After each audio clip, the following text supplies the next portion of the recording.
Hello friends, next हमारे पास है chapter 10th light reflection and refraction. ये फिजिक्स का चैप्टर है। तो इसमें हम सबसे पहले पढ़ेंगे कि how do we able to see objects, यानी कि हमको कोई भी चीज पड़ी है तो वो हम कैसे देख पाते हैं। तो हम वो चीज कैसे देख पाते हैं जब उस चीज पे लाइट पड़ती है और वो लाइट उस ऑब्जेक्ट से रिफ्लेक्ट होती है तो वो चीज हमको विजिबल होती है। जैसे ये कोई ऑब्जेक्ट है, इसके ऊपर कोई लाइट गिरी, इंसिडेंट हुई लाइट, तो जब लाइट इस ऑब्जेक्ट से रिफ्लेक्ट होगी तो हमको ये ऑब्जेक्ट जो है वो विजिबल होगा। इसमें ये लिखा है कि an object reflects light that falls on it. जो भी लाइट उसके ऊपर फॉल होती है वो उसको क्या करता है, रिफ्लेक्ट करता है। This reflected light when received by our eyes, तो ये रिफ्लेक्टेड लाइट जब हमारी आईज देखती है तो हम इस ऑब्जेक्ट को देख पाते हैं। Enables us to see things. तो अब हम देख रहे हैं कि रिफ्लेक्शन ऑफ लाइट क्या है। रिफ्लेक्शन ऑफ लाइट में सबसे पहले हमको देखना होता है laws of reflection of light. Laws मतलब कि जब भी लाइट रिफ्लेक्ट होती है, यानी किसी ऑब्जेक्ट पे गिर के वापस रिफ्लेक्ट होती है, तो वो हमेशा इन दो रूल्स को फॉलो करती ही है, इन दो लॉज को फॉलो करती ही है। तो वो लॉज क्या है कि the angle of incidence is equal to the angle of reflection.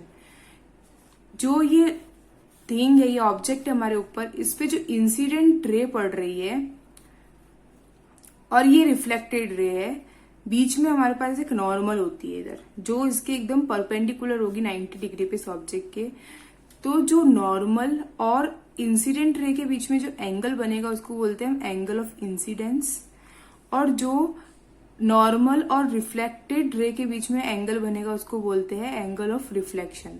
तो हमेशा कोई भी रिफ्लेक्शन हो उसमें जो एंगल ऑफ इंसिडेंस है और एंगल ऑफ रिफ्लेक्शन है वो हमेशा इक्वल होता है। ये फर्स्ट लॉ है, angle of incidence is equal to the angle of reflection. Angle of incidence is equal to angle of reflection. Next law इसका ये है कि the incident ray, the normal to the mirror at the point of incidence and the reflected ray all lie in the same plane. यानी कि जैसे ये incident ray है, ये हमारे पास नॉर्मल है, ये रिफ्लेक्टेड रे है, ये तीनों जो है हमेशा सेम प्लेन के ऊपर ही गिरती है। Eight the point of incidence मतलब कि जिस पॉइंट पे इंसिडेंट रे गिर रही है उस पॉइंट पे सेम प्लेन पे ये तीनों लाइन पड़ती है, incident ray, normal and reflected रे। तो ये इसके दो लॉज है कि angle of incidence is equal to angle of reflection और incident ray, normal and reflected ray all lie in the same plane. ये दो लॉज तो आपको रट्टा ही मारना है मतलब। नेक्स्ट है properties of image formed by a plane mirror. Plane mirror है, प्लेन मिरर यानी कि स्ट्रेट मिरर है, तो उससे जो हमको इमेज मिलती है, जैसे हम खुद कांच में देखते हैं तो उससे जो हमको इमेज मिलती है वो उस इमेज की प्रॉपर्टीज क्या होती है वो देख रहे हैं। तो जो इमेज हमको मिलती है प्लेन मिरर से वो हमेशा वर्चुअल एंड इरेक्ट होती है। वर्चुअल यानी कि रियल इमेज नहीं होती, वो एक नकली इमेज होती है, और इरेक्ट होती है वो। Size of image is equal to size of object. जो इमेज का साइज है वो किसके बराबर होता है, ऑब्जेक्ट के साइज के बराबर। यानी कि हम जितनी हमारी हाइट है उतने ही दिखते हैं मिरर में, तो जो साइज है हमारा और हमारी इमेज का वो सेम होता है। वर्चुअल एंड इरेक्ट, इरेक्ट का मीन्स मैं बताना भूल गई। इरेक्ट का मतलब है कि स्ट्रेट इमेज बनती है, मतलब जैसे हम खड़े हैं, हम सीधे खड़े तो सीधे ही हमको मिलेगी वो इमेज। तो ये होती है हमारे पास इरेक्ट। और वर्चुअल यानी कि रियल इमेज नहीं बनती है, हमेशा जब भी वर्चुअल आएगा तो इरेक्ट हो गई। नेक्स्ट प्रॉपर्टी है image formed as far behind as the mirror as the object is in front of it. यानी कि जैसे ये मिरर है हमारे पास, तो जितना ऑब्जेक्ट इसके आगे खड़ा होगा उतनी ही इमेज इसके पीछे बनेगी। और जो image is laterally inverted, image जो है वो लेटरली इन्वर्टेड होनी है, यानी जैसे हमारे टॉपर पे कुछ वर्ड्स लिखे हुए होते तो हमको वो उल्टे दिखाई देते, वो उसकी भी प्रॉपर्टी है।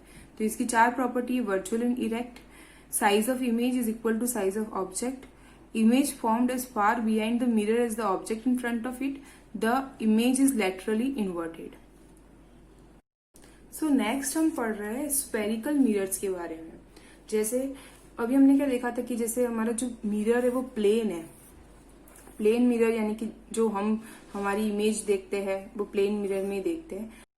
कुछ मिरर्स हमारे पास कर्व्ड भी होते हैं, जैसे हमारी बाइक के जो या एक्टिवा के जो हमारे पास साइड मिरर्स होते हैं वो मिरर्स जो है उनके बारे में भी हमको देखना है.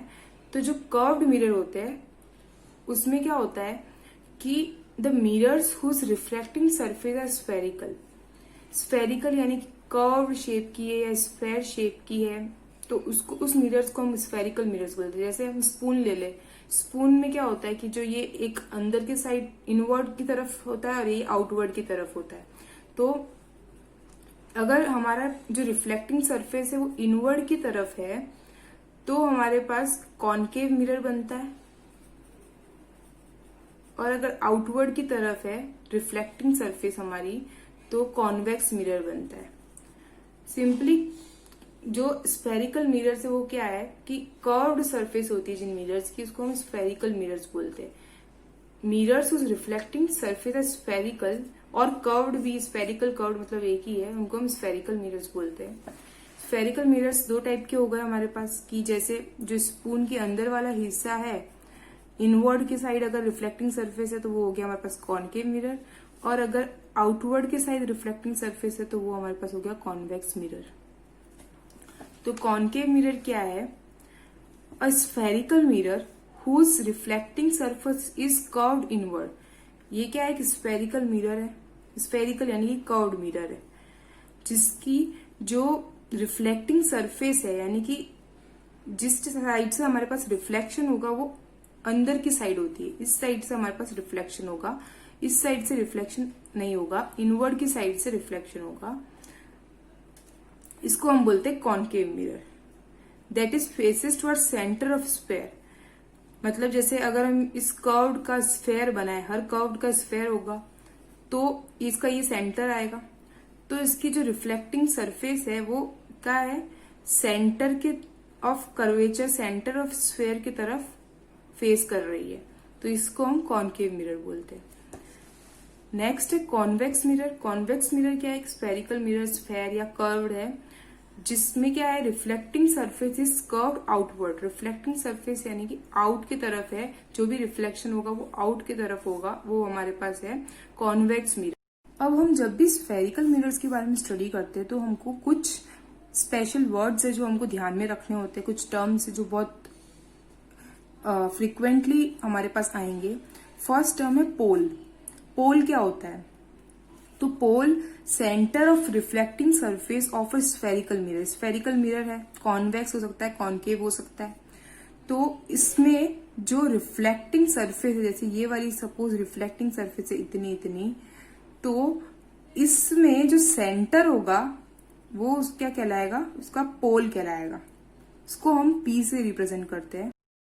अब है centre of curvature. Centre of curvature क्या होता है कि जैसे the reflecting surface of a spherical mirror forms a part of a sphere. जैसे एक स्फेयर है तो जो रिफ्लेक्टिंग सरफेस होगी स्फेरिकल मिरर की वो उस स्फेयर का ही पार्ट होगी. जैसे ये वाली हमने मान लिया कि ये क्या है? रिफ्लेक्टिंग सरफेस है, ये स्फेयर का पार्ट है, ठीक है. This sphere has a centre. अब इस स्फेयर का हमारे पास सेंटर है, इसको हम क्या बोलते हैं? सेंटर ऑफ कर्वेचर बोलते हैं. Centre of curvature. Next term है radius of curvature. Radius of curvature क्या है कि the radius of sphere of which reflecting surface forms a part. जो जैसे सेंटर ऑफ कर्वेचर में देखा था, जैसे स्फेयर है तो उसका पार्ट ही है स्फेरिकल जो रिफ्लेक्टिंग सरफेस है स्फेयर में, स्फेरिकल मिरर्स में जो रिफ्लेक्टिंग सरफेस है उसका पार्ट है, ठीक है. तो जो इसमें ये इसका जो सेंटर है सर्कल का वो तो सेंटर ऑफ कर्वेचर कहलाएगा. और जैसे एक सर्कल की रेडियस होती है तो इसमें हम इस चीज को क्या बोलेंगे? रेडियस ऑफ कर्वेचर बोलेंगे.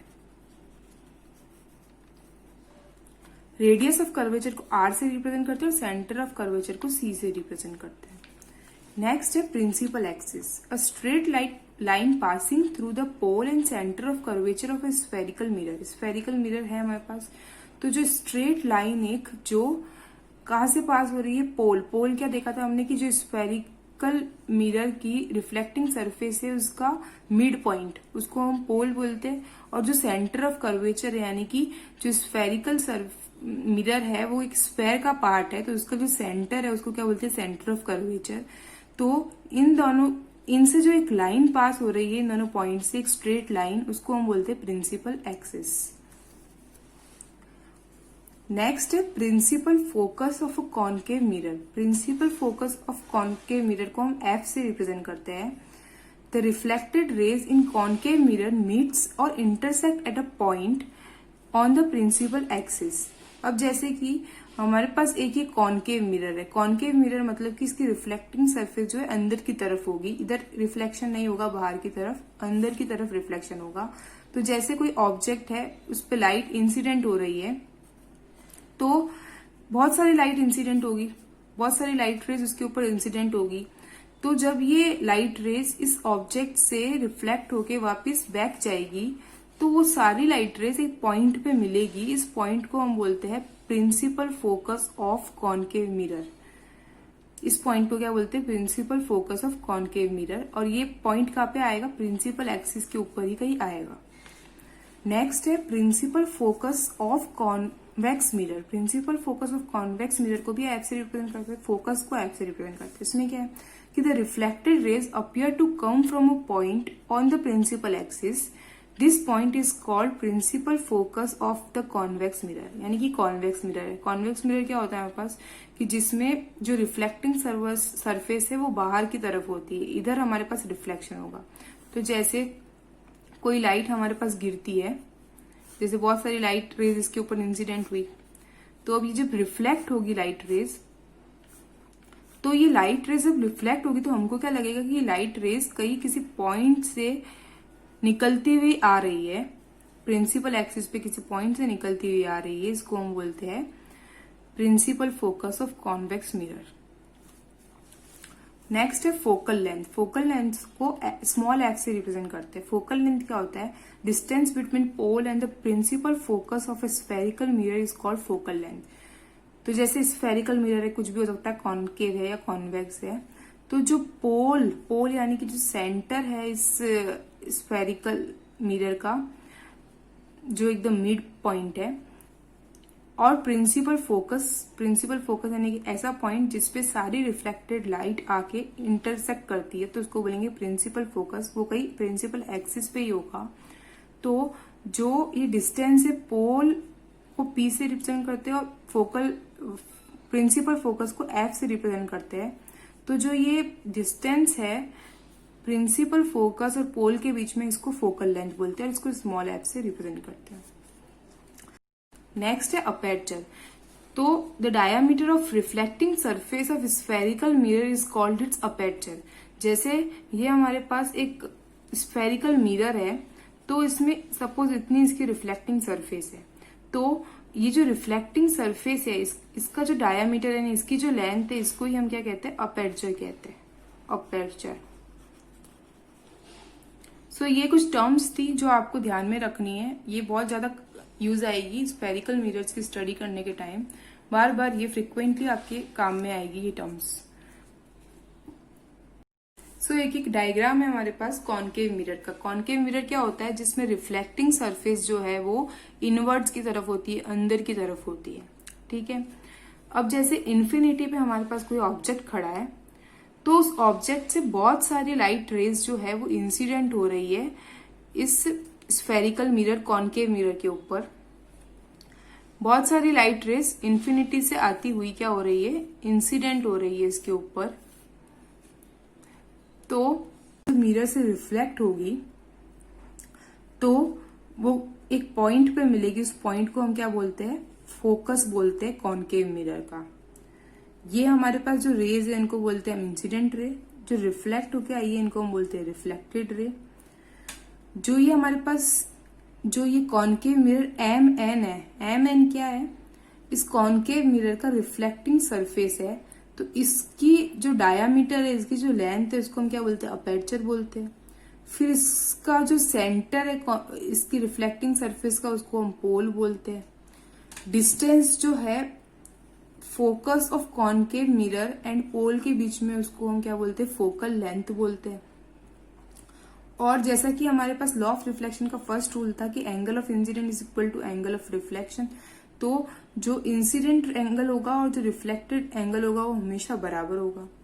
फिर सेंटर ऑफ कर्वेचर क्या है कि जो स्फेरिकल मिरर है उसमें कॉनकेव भी हो सकता है, कॉन्वेक्स भी हो सकता है, वो किसका पार्ट है, एक स्फेयर का पार्ट है, तो उसका एक सेंटर होगा, उसी को हम क्या बोलते हैं, सेंटर ऑफ कर्वेचर बोलते हैं।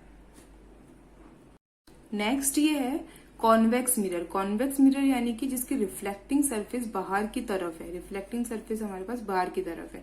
तो जैसे कोई ऑब्जेक्ट इन्फिनिटी पे खड़ा है, इसके ऊपर बहुत सारी लाइट रेज इंसिडेंट हो रही है, लाइट रेज बहुत सारी इंसिडेंट हो गई इसके ऊपर, तो अब ये लाइट रेज जो रिफ्लेक्ट होगी इसके ऊपर, तो हमको क्या लगेगा कि वो किसी पॉइंट से होती हुई आ रही है, रिफ्लेक्ट होती हुई, तो वो पॉइंट क्या कहलाएगा, फोकस कहलाएगा कॉन्वेक्स मिरर का, फोकस ऑफ कॉन्वेक्स मिरर। फिर जो ये स्फेयर है तो कॉनकेव भी हो सकता है, कॉन्वेक्स भी हो सकता है। तो जैसे इसमें कॉन्वेक्स है तो हमको लग रहा है कि ये किसका है, एक स्फेयर का पार्ट है, तो इस स्फेयर का जो सेंटर होगा उसको हम क्या बोलेंगे, सेंटर ऑफ कर्वेचर। फिर जो हमारे पास ये MN है वो कहलाएगा अपर्चर, E है वो क्या कहलाएगा, पोल कहलाएगा, पोल पॉइंट कहलाएगा। And these are incident rays and these are reflected rays. और जो एंगल ऑफ इंसिडेंट है वो एंगल ऑफ रिफ्लेक्शन के बराबर होगा, ये रूल तो हमेशा फॉलो हो गई। तो ये एक डायग्राम है कॉन्वेक्स मिरर के ऊपर रिफ्लेक्शन का। नेक्स्ट हम देख रहे हैं relationship between radius of curvature and focal length. बहुत इंपॉर्टेंट है ये, 1-2 नंबर के क्वेश्चन में ये न्यूमेरिकल आ ही सकता है।